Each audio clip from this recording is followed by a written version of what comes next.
Hello, recording audio through a headset. Perfect. Good afternoon, beautiful people. It's been a while again. I'm good at this dipping in and out. A friend, coach, explained it to me really clear about a year ago. She's like, you're like a storm, Marlene. You're like a storm. You just come in and out, and you don't really know how you can count on how to be counted. My English is not very good looking right now. Let's see what she say. She said that I'm like a storm because I get really intense and I come in, and then I disappear. And then I'm in, and then I disappear. And I can understand that it's difficult to feel trust in that. I am having difficulties feeling trust in that in myself. So that's something that I'm working on. I'm sitting a lot with my yearning for love, a life partner, intimacy, like real deep intimacy. Hope you can hear this with all the wind. See if I can get this better. Maybe like this, hopefully. And especially in a place like this. So I'm still at Ängsbacka, this amazing conscious community in Värmland, Skogar in Sweden. Tantra festival starts today. Woohoo! We can talk more about that later. But first, since Tantra festival is starting in these past couple of weeks, there's been a lot of things coming up for me. That I've been dealing with, so many processes. It's really, really interesting. And in a community where people are like family, and in a community where people actually talk to each other and share their emotions and have the difficult conversations. And by the way, I get why they don't, because it's fucking painful. But on the other side, it's just really beautiful. And I was like, on one hand, I just want this man or these people to notice me and want me and desire me. And on the other hand, I totally recognize that that's my ego trying to heal. No, not heal, even it's like put it in Band-Aid on something that's really there that I'm choosing not to look at. And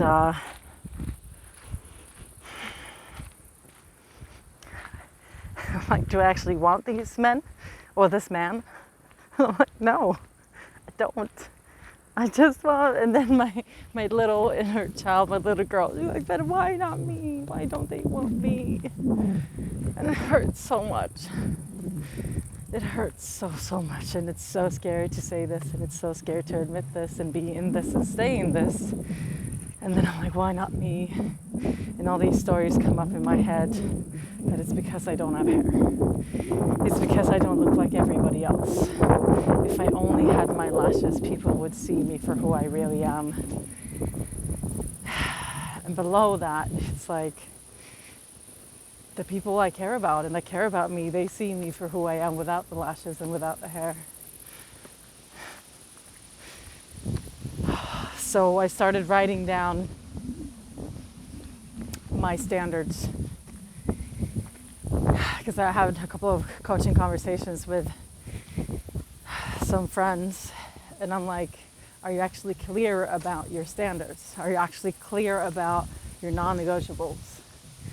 So I wrote down my non-negotiables, and I wrote down what's also non-negotiable but that comes secondary, and then what would be amazing to have. And what I will not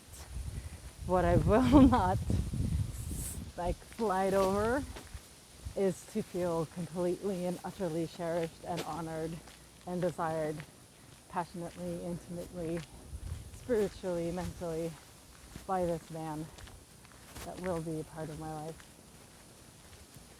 And to circle back to what I mentioned earlier, none of the men that I want to desire me, or the man or whomever, does that. And I'm like, well, if they don't do that, then then it's a no.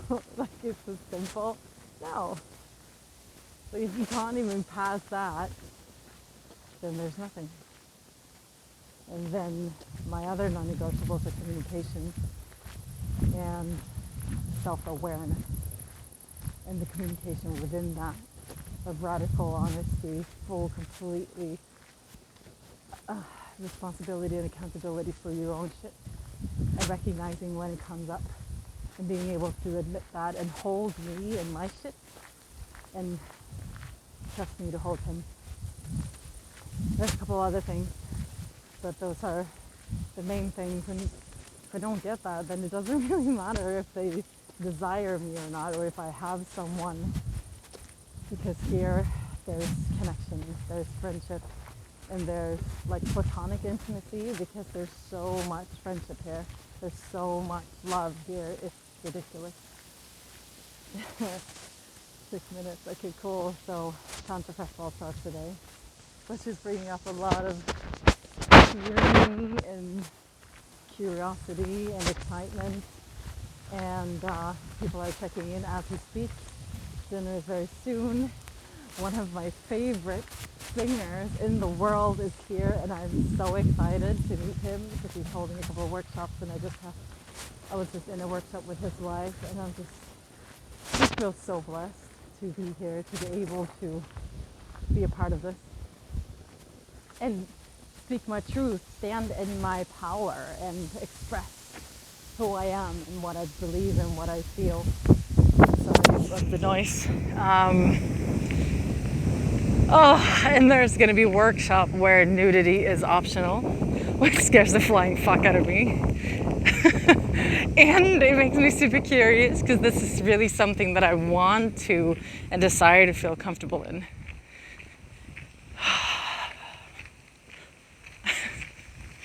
Yeah, I feel like I'm blushing just thinking about it. And I'm ready to step into this. I'm ready to follow my yeses. I'm ready to follow my heart and see where it takes me. And my intention is to share more during this week and try to stay vulnerable and stay vulnerable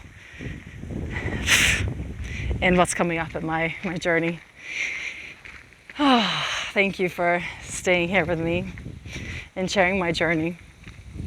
If anything's coming up for you, within you, that you want to have a conversation about, please let me know in the comments. Subscribe and like.